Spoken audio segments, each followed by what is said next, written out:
नमस्कार दोस्तों, स्वागत है आपका हमारे YouTube चैनल में। और आज हम बात करेंगे पावर पॉइंट प्रेजेंटेशन के एनिमेशन टैब की। इस एनिमेशन टैब का उपयोग करके आप अपने पीपीटी को बहुत ही अट्रैक्टिव बना सकते हैं। तो चलिए दोस्तों, तो स्टार्ट करते हैं आज का वीडियो। नमस्कार दोस्तों, मैं गजेंद्र यादव स्वागत करता हूं आपका हमारे YouTube चैनल पर। दोस्तों, आज की वीडियो हम सीखेंगे पावर पॉइंट प्रेजेंटेशन के एनिमेशन टैब को। इस एनिमेशन टैब के द्वारा आप अपनी पीपीटी को बहुत ही अट्रैक्टिव बना सकते हैं। तो चलिए दोस्तों, टाइम खराब ना करते हुए हम स्टार्ट करते हैं पावर पॉइंट प्रेजेंटेशन का एनिमेशन टैब। दोस्तों, सबसे पहले हम स्टार्ट करते हैं हमारी पीपीटी को। स्टार्ट करने के बाद फर्स्ट ऑप्शन हमको दिखाई देता है प्रीव्यू का। जो भी एनिमेशन हम हमारी पीपीटी के ऊपर इंसर्ट करते हैं या लगाते हैं, उन एनिमेशन को देखने के लिए हम प्रीव्यू बटन का उपयोग करते हैं। देन सेकंड आता है एनिमेशंस। एनिमेशंस ये तभी एक्टिवेट होता है जब हम पर्टिकुलर किसी कंटेंट को सिलेक्ट कर लेते हैं। देखिए, जैसे हमने इन कंटेंट को सिलेक्ट किया, आप ऊपर देखेंगे इस एरो बटन को क्लिक करता हूं तो यहाँ पर बहुत सारे एनिमेशंस दिखाई देते हैं। सबसे पहले आपको समझना होगा कि एनिमेशंस कितने प्रकार के होते हैं।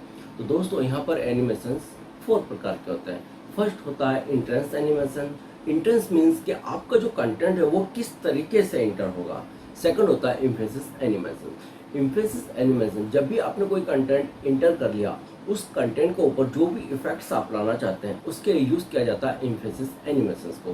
देन थर्ड में आप देख रहे हैं एग्जिट एनिमेशंस। जो कंटेंट आपने, इसका उपयोग कंटेंट को एग्जिट कराने के लिए किया जाता है। तो यहाँ पर हमने मुख्य 3 एनिमेशन समझे हैं। फर्स्ट है इंट्रेंस, देन सेकंड है एम्फेसिस, देन थर्ड है एग्जिट। यहाँ पर 4th नंबर पर हमको दिखाई दे रहा है मोशन पाथ। मोशन पाथ का उपयोग होता है जब भी किसी कंटेंट को आप किसी पर्टिकुलर मोशन में शिफ्ट कराना चाहते हैं, इसके लिए मोशन पाथ का उपयोग किया जाता है। सबसे लास्ट में इसमें आपको दिखाई दे रहा है कस्टम पाथ। कस्टम पाथ के द्वारा आप किसी भी कंटेंट को कस्टमली घुमा सकते हैं, किसी भी पाथ से स्टार्ट करके किसी भी एरिया में या किसी भी लूप के अंदर उसको घुमा सकते हैं।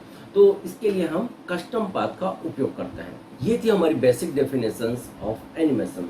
अब हम हमारे कंटेंट के ऊपर एक एक करके समझते हैं कि एनिमेशन किस तरीके से यूज किया जाता है। तो देखिए, हमने कुछ यहाँ पर एनिमेशन यूज किए हैं। इनका इंडिकेशन हमको लेफ्ट साइड में देखिए, जो स्टार का साइन आपको दिख रहा है, इसका मतलब है कि इस पर्टिकुलर स्लाइड के ऊपर एनिमेशन लगा हुआ है। तो सबसे पहले हम एनिमेशन को यहाँ से हटा देते हैं। सिलेक्ट करने के बाद आप सभी एनिमेशन को नन वाले बटन को क्लिक करने पे हटा सकते हैं। देखिए, यहाँ पे 1 2 3 जितने भी एनिमेशन थे वो सभी एनिमेशन यहाँ से हट चुके हैं। देन अब हम एक एक करके समझते हैं कि एनिमेशन को किस तरीके से एंटर करना है। एक ऐसी फील्ड हमको चूज करनी होगी जिसके द्वारा आप इजीली समझ सकें कि एनिमेशन किस तरीके से काम करते हैं। चलिए, अब हम इसको ले लेते हैं। इस टैब का नाम हम दे देते हैं एनिमेशन टैब। ये देखिए, इस टैब का नाम हमने दे दिया एनिमेशन टैब। और इसकी फील्ड्स को हमने थोड़ा सा सिमिलर कर लिया। ये सब चीज़ें मैं आपको पहले समझा चुका हूँ। एरियल लिया और सबको हमने सेट कर दिया। Okay, yes. देखिए, first content, second content, third, fourth, fifth, इनको हम एक कंटेंट समझते हैं। सबसे पहले टुडे वाले, टुडे टॉपिक के ऊपर हम क्लिक सिलेक्ट करते हैं और सिलेक्ट करने के बाद हम जाते हैं एनिमेशन टैब के अंदर। यहाँ पर हम सिलेक्ट करते हैं इंट्रेंस को कि यह किस तरीके से आना चाहिए। तो चलिए, इसको हमने किया है फ्लाई। अभी देखिए, अब यहाँ प्रीव्यू में आप देखेंगे ये किस तरीके से है फ्लाई। आप यहाँ पे चाहते हैं स्प्लिट, स्प्लिट हो जाएगा। वाइप हो जाएगा। शेप में कन्वर्ट हो जाएगा। ठीक है। फैट, ये धीरे से फैट हो जाएगा। तो ये था हमारा फर्स्ट इंट्रेंस एनिमेशन। इसमें बहुत सारे एनिमेशन थे। देखिए, चलिए हम ग्रो को सिलेक्ट करते हैं। ये यहाँ पे आपको क्लियरली दिखाई दे रहा है कि एनिमेशन का उपयोग हमने कैसे किया। हमने सिर्फ कंटेंट को सिलेक्ट किया है। सिलेक्ट करने के बाद जो भी एनिमेशन हम हमारे कंटेंट पर चाहते हैं, उस पर्टिकुलर एनिमेशन को हमने यहाँ पर पुट कर दिया है। देखिए जूम, ये देखिए जूम भी यहाँ पर हमने सिलेक्ट कर लिया है। चलिए, अब हमने यहाँ पे जूम सिलेक्ट कर लिया। अब इसके बाद हम बात करते हैं एम्फेसिस एनिमेशन की। अब एम्फेसिस एनिमेशन हम इस पर लगाते हैं, जैसे कि ग्रो। ये देखिए, ग्रो हो गया। है ना। यहाँ पर सेकंड एम्फेसिस फॉल्स लगाते हैं हम। चलिए अब टुडे टॉपिक के साथ साथ हम एनिमेशन वाले कंटेंट को भी सिलेक्ट कर लेते हैं। फर्स्ट हमने इस पे लगाया है फर्स्ट, सेकंड हमने लगाया है इस पर एम्फेसिस। जो भी एनिमेशन आप सिलेक्ट करना चाहते हैं यहाँ से सिलेक्ट कर सकते हैं। ये देखिए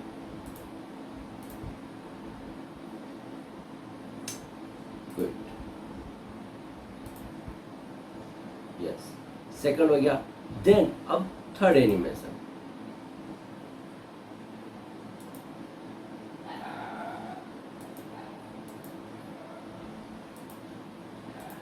थर्ड होता है एग्जिट। एग्जिट में जो कंटेंट आपने यूज किया है उसको आप किस तरीके से एग्जिट कराना चाहते हैं। तो चलिए यहाँ पर हम डिसअपीयर कर देते हैं, प्रीव्यू देखते हैं इसका, डिसअपीयर हो गया। फिर सिलेक्ट करते हैं हम इसको और कुछ ऐसा एग्जिट वाला लेते हैं जो आपको क्लियरली दिखाई दे। मैं इसको जूम करता हूँ, ये जूम हो गया, ठीक है। अभी हमने एक एक करके 3 एनिमेशन समझे। अब हम एक ही कंटेंट के ऊपर तीनों एनिमेशन लगाते हैं। देखिए जैसे एनिमेशन के ऊपर हमने सबसे पहले इसको कर दिया है नल।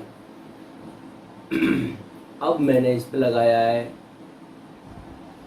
स्वैप,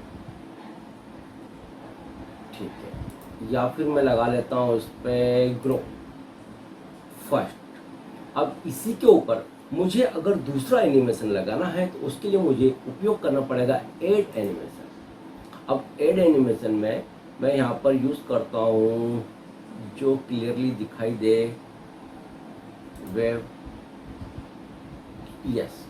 चलिए अब इस एक कंटेंट पे हमने 2 एनिमेशन लगा लिए। अब फिर से हम इसी कंटेंट को सिलेक्ट करते हैं और ऐड एनिमेशन के थ्रू हम तीसरा एनिमेशन लगाते हैं जो कि है एग्जिट का।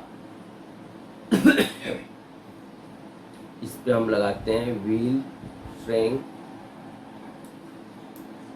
Zoom out. चलिए अभी हमने एक कंटेंट पे तीनों एनिमेशन लगाए, एंट्रेंस, एम्फेसिस एंड एग्जिट। तो चलिए अब हम इस पीपीटी को रन करते हैं।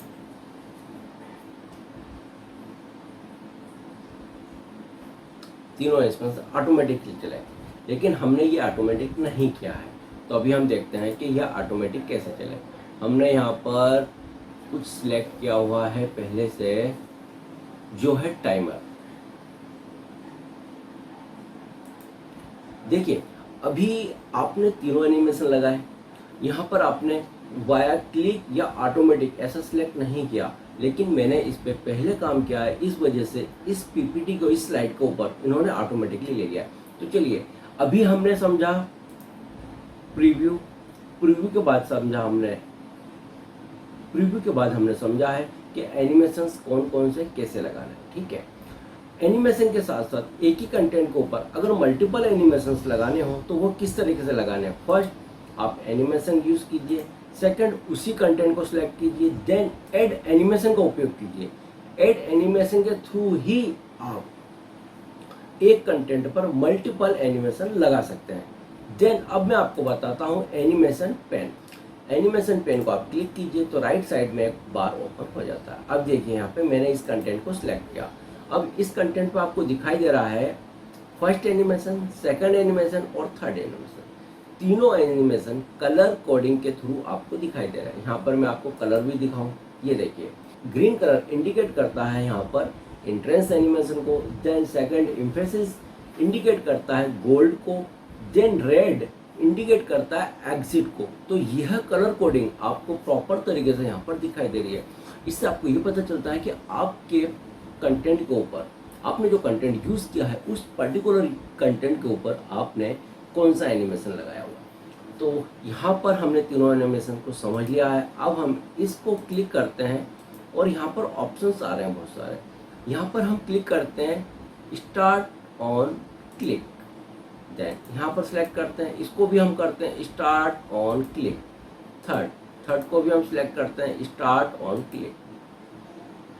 देखिए अभी हमने तीनों एनिमेशन लगा दिया है। अब हम एक एक करके क्लिक करते हैं और हर एक क्लिक पे एक एनिमेशन आपको दिखाई देगा। फर्स्ट हमने क्लिक किया है तो टुडे टॉपिक पे लगा है, सेकंड हमने क्लिक किया तो फर्स्ट एनिमेशन लगा जो कि है हमारा एंट्रेंस एनिमेशन। देन सेकंड मैंने क्लिक किया तो ये जो था यह था हमारा एम्फेसिस एनिमेशन। देन थर्ड मैंने क्लिक किया, ये था एग्जिट। आपने यहाँ पर तीनों एनिमेशन देखे, एंट्रेंस, एम्फेसिस, देन एग्जिट। अब हमारी स्लाइड पर फिर से आते हैं। अभी आपने देखा इस पर्टिकुलर कंटेंट पे हमने तीनों एनिमेशन लगाए, इसके साथ साथ एक कंटेंट पर मल्टीपल एनिमेशन कैसे लगाने हैं वो भी हमने आपको बताया, वो है ऐड एनिमेशन के थ्रू। देन अब मैं इसी टॉपिक का एक एरिया है वो है कंटेंट को आप सिलेक्ट कर लीजिए। ये अब इस कंटेंट पे मैंने जूम लगा दिया फर्स्ट। अब देखिए यहाँ पर आपको दिखाई दे रहा है एक ऑप्शन जो है इफेक्ट एनिमेशन। इफेक्ट एनिमेशन का उपयोग कहाँ किया जाता है? अभी हमने कंटेंट को सिलेक्ट किया, जूम लिया, जूम के अंदर जूम पर्टिकुलर एनिमेशंस के अंदर कितने इफेक्ट्स हैं वो इफेक्ट्स आपको इफेक्ट ऑप्शन के अंदर दिखाई देता है। देखिए यहाँ पर दो ऑप्शंस हैं, एक तो ऑब्जेक्ट सेंटर और स्लाइड सेंटर। ये देखिए फर्स्ट सेकंड, ठीक है। इसको और अच्छे से समझने के लिए मैं आपको समझाता हूँ फ्लोटिंग। ये देखिए फ्लोट अभी नीचे से आया, ठीक है। अब हम कंटेंट को सिलेक्ट करके इसके ऑप्शंस देखते हैं। ऑप्शंस में आपको दिखाई दे रहा है float up and float down. अब मैं फ्लोट डाउन करता हूँ तो अभी देखिए टॉप से बॉटम के लिए आया। इसी प्रकार से वाइट, ठीक है। अब ये कितने प्रकार का होता है? ये 4 प्रकार का होता है। लेफ्ट से right, then right from left, then from top. मतलब जो भी एनिमेशंस आपने यूज किया है उसके भी मल्टीपल इफेक्ट्स हैं। उन इफेक्ट्स के द्वारा आप अपने कंटेंट को अपने तरीके से मूव करा सकते हैं। थर्ड पॉइंट आपने ऑलरेडी समझ लिया, ऐड एनिमेशन। आप मल्टीपल एनिमेशन यूज कर सकते हैं।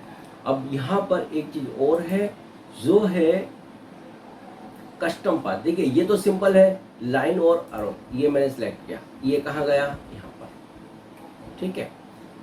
ये इसका पाथ दिखाई दे रहा है, ये देखिए ये इसका पाथ दिखाई दे रहा है। इस पाथ को स्क्रॉल करके आप जहां तक ले जाएंगे ये चीज वहां तक मूव होगी। प्रीव्यू में हम देखते हैं, ये देखिए ये 4th नंबर का एनिमेशन है जो मैं अभी आपको बता रहा हूं। देखिए ये था एक सिंपल सा लाइन।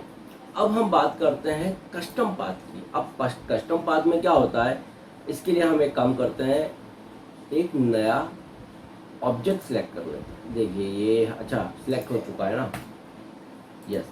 ये मैंने एक ऑब्जेक्ट सिलेक्ट किया। अब इस ऑब्जेक्ट पे मैं यूज कर रहा हूँ कस्टम पाथ। कस्टम पाथ लिया, first, second, third, fourth, fifth, 6, 7, 8, 9। ये देखिए मैंने ये एक कस्टम पाथ डिजाइन कर दिया है, ठीक है। अब मैं यहाँ पर इसको छोड़ देता हूँ।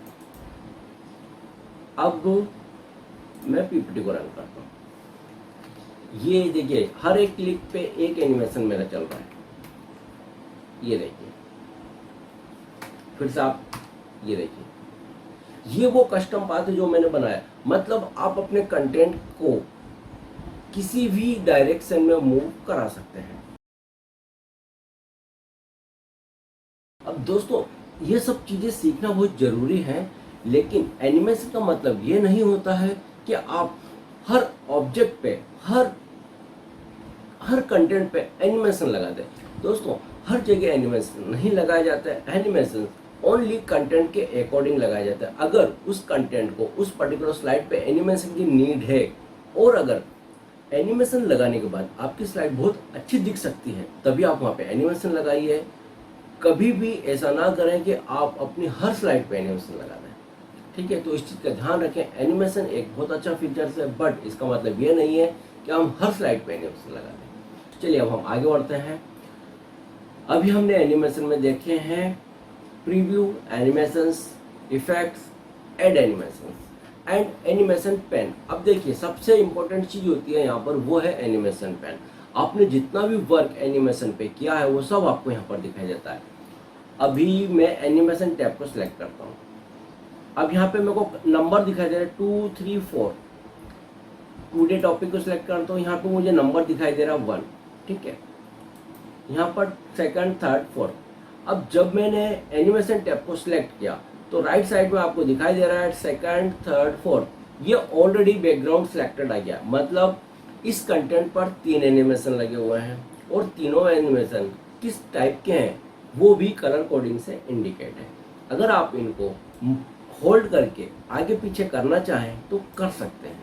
मतलब एनिमेशन पेन के अंदर आपको उस पर्टिकुलर स्लाइड के सभी एनिमेशंस किस डायरेक्शन में काम कर रहे हैं, कौन से एनिमेशंस लगे हैं, किस एनिमेशन की क्या प्रॉपर्टी है, वो सब कुछ एनिमेशन पेन पे दिखाई देता है। आप चाहें तो जैसे कि मैंने टुडे टॉपिक को सिलेक्ट किया और फर्स्ट वाला एनिमेशन मेरे को यहाँ पर दिखाई दे रहा है, मैंने इस एरो को क्लिक किया और मैंने इसको रिमूव कर दिया। अब ये यहाँ से हट गया, ऑटोमेटिक मिला फर्स्ट सेकंड थर्ड यहाँ पर असाइन हो गया। तो एनिमेशन पेन के द्वारा आप एनिमेशन को हटा भी सकते हैं और एनिमेशन के डायरेक्शन को असाइन भी कर सकते हैं। अभी मैंने इस कंटेंट को सिलेक्ट किया है। अब मैं जाता हूँ टाइटल 1 एनिमेशन, जो मेरा फर्स्ट वाला एंट्रेंस का लगा है। अब यहाँ पर एक एरो आता है, इस एरो को जब मैं क्लिक करता हूँ तो यहाँ पे ये दिखाई देता है कि मुझे यह एनिमेशन स्टार्ट ऑन क्लिक करने पर स्टार्ट करना है, स्टार्ट विथ प्रीव्यू, इसके पहले जो प्रीव्यू आया उसके साथ स्टार्ट करना है। देन थर्ड नंबर पे दिखाई दे रहा है स्टार्ट आफ्टर प्रीव्यू, मतलब इसके पहले जो प्रीव्यू था स्टार्ट आफ्टर प्रीव्यू, प्रीव्यू होने के बाद स्टार्ट करना है। मतलब क्लिक पे करना है, स्टार्ट विथ प्रीव्यू, जो प्रीव्यू चल रहा है उसके साथ करना है या प्रीव्यू के बाद करना है। देन इसके बाद मल्टीपल ऑप्शंस हैं जैसे कि effect options, timing, hide and remove भी कर सकते हैं और ये सब ऑप्शन भी हम यहाँ पर यूज कर सकते हैं। अभी हमने समझा एनिमेशन पेन। दोस्तों अब हम बात करते हैं एनिमेशन पेंटर की। एनिमेशन पेंटर के द्वारा आपने जो भी एनिमेशन बनाया है किसी एक ऑब्जेक्ट पे, सेम एनिमेशन अगर आप किसी दूसरे ऑब्जेक्ट पे चाहते हैं तो उसको बहुत ही इजीली कर सकते हैं। जैसे कि फर्स्ट हमने ऑब्जेक्ट को सिलेक्ट किया, देन एनिमेशन पेंटर लिया और सब्सक्राइब वाले बटन पर पुश कर दिया। तो देखिए सब्सक्राइब वाले बटन पे ऑलरेडी एनिमेशन आ चुके हैं और वो सेम सीक्वेंस में आए हुए हैं। देन बात करते हैं स्टार्ट वाले ऑप्शन की। यह कुछ टाइमिंग वाले ऑप्शन है जिनका जानना आपको बहुत जरूरी होता है। दोस्तों जो अभी हमने समझा था एनिमेशन पेन के अंदर किसी भी कंटेंट को हमने सिलेक्ट किया तो यहाँ पर कुछ ऑप्शंस दिखाई दे रहे थे टाइमिंग के, वही सब चीज़ें यहाँ पे होती हैं। जैसे कि हमने एक ऑब्जेक्ट सिलेक्ट कर लिया, ऑब्जेक्ट सिलेक्ट करने के बाद हम जाते हैं ऑन क्लिक पे। अगर हम चाहते हैं कि ऑन क्लिक करने पर यह एनिमेशन दिखाई दे तो वो चीज़ हम यहाँ पे सिलेक्ट करते हैं। विथ प्रीव्यू के साथ दिखाई दे, आफ्टर प्रीव्यू के बाद दिखाई दे। तो जो भी सेटिंग हम हमारे जो भी स्टार्टिंग हम हमारे कंटेंट पे चाहते हैं वह स्टार्ट वाले ऑप्शन के द्वारा हम सिलेक्ट कर सकते हैं। सेकंड होता है ड्यूरेशन और डिले, इन दोनों में छोटा सा डिफरेंस होता है। यह डिफरेंस आपको जानना बहुत जरूरी होता है। दोस्तों यहाँ पर दोनों चीज़ें आपको समझनी होंगी। सबसे पहले हम बात करते हैं ड्यूरेशन की। देखिए जैसे कि ये एक एनिमेशन है, कंटेंट को मैंने सिलेक्ट किया और यहाँ पे मैंने इसका ड्यूरेशन कर दिया 1। अब आप देख रहे हैं जितना मैं बढ़ाते जा रहा हूँ उतना ये वाला टाइम बढ़ते जा रहा है। मतलब एनिमेशन बढ़ाने से एनिमेशन का ड्यूरेशन बढ़ जाता है। मतलब एनिमेशन के टाइम को बढ़ाने से एनिमेशन का समय बढ़ जाता है। कंटेंट को स्लो दिखाने के लिए ड्यूरेशन बढ़ाया जाता है। मतलब आप जितना ज़्यादा ड्यूरेशन बढ़ा देंगे कंटेंट उतने ही स्लो तरीके से एनिमेट करेगा। यहाँ पर ड्यूरेशन का उपयोग इसलिए किया जाता है। देन सेकंड हम बात करते हैं डिले की। देन नेक्स्ट हम बात करते हैं डिले की। डिले अगर हम बढ़ाते हैं, ये देखिए डिले बढ़ाया, डिले अगर हम इंक्रीज करते हैं तो हमारा जो एनिमेशन है वो उतनी देरी से स्टार्ट होगा। मतलब कि कंटेंट को व्यू करने का समय। अब देखिए यहाँ पर मैं प्रैक्टिकली आपको दिखा रहा हूँ। ये मैंने एक कंटेंट सेलेक्ट किया। अब सबसे पहले हम ड्यूरेशन को माइनस कर रहे हैं। तो देखिए ये जो टाइमर आपको दिखाई दे रही है, कलर कोडिंग दिख रही है, ये कम ज़्यादा होती जा रही है। अब मैं डिले को कम कर रहा हूँ, तो ये देखिए जो जीरो लेवल की लाइनिंग है उस लाइन से वह पास में आते जा रहे हैं, और जैसे ही मैं डिले को बढ़ाते जा रहा हूँ तो देखिए उनका डिले मतलब आने का समय बढ़ता जा रहा है। मतलब यहाँ पर क्लियर है कि ड्यूरेशन का उपयोग किस लिए किया जा रहा है, और डिले का मतलब हम उतनी देर बाद डिले से मतलब उतना लेट हम कंटेंट को दिखाना चाहते हैं। ड्यूरेशन बढ़ाने से वह एनिमेशन उतना ही स्लो चलेगा, क्योंकि हमने उसका टाइम बढ़ा दिया है। चलिए अभी हमने टाइम भी बढ़ा दिया है और डिले भी बढ़ा दिया। अब हम इस स्लाइड को रन करते हैं। ये मैंने एंटर क्लिक किया, ये देखिए कितना स्लो आया, फर्स्ट सेकंड, ये बहुत ही आराम से मूव होगा। ये क्यों? तो दोस्तों ये था टाइमिंग। देन नेक्स्ट ऑप्शन हमको दिखाई दे रहा है रीऑर्डर एनिमेशन। इसका उपयोग एनिमेशन को रीऑर्डर करने के लिए किया जाता है। तो दोस्तों अभी हमने समझा एनिमेशन टैब को बहुत ही इजी, सिंपल और प्रैक्टिकल तरीके से। उम्मीद करता हूँ आपको यह वीडियो पसंद आया होगा। तो दोस्तों अंत में मैं एक चीज और कहना चाहूँगा कि एनिमेशन कंटेंट की नीड और आपकी स्लाइड की सुंदरता बढ़ाने के लिए लगाया जाता है। इसलिए अगर आपकी कंटेंट की नीड है कि आप अपनी प्रेजेंटेशन को एक अट्रैक्टिव प्रेजेंटेशन बनाना चाहते हैं, तो सही कंटेंट पे सही एनिमेशन लगाएं, हर जगह एनिमेशन ना लगाएं। उम्मीद करता हूँ प्रैक्टिकली आपको हर एक चीज़ समझ में आई होगी। अगर फिर भी आपकी कुछ क्वेरी है, आपको कुछ इश्यू है, तो प्लीज़ आप हमें कमेंट करें, आपकी प्रॉब्लम्स को हम जरूर सॉल्व करेंगे। चलिए मिलते हैं नेक्स्ट वीडियो में। Till then bye bye, take care and keep supporting.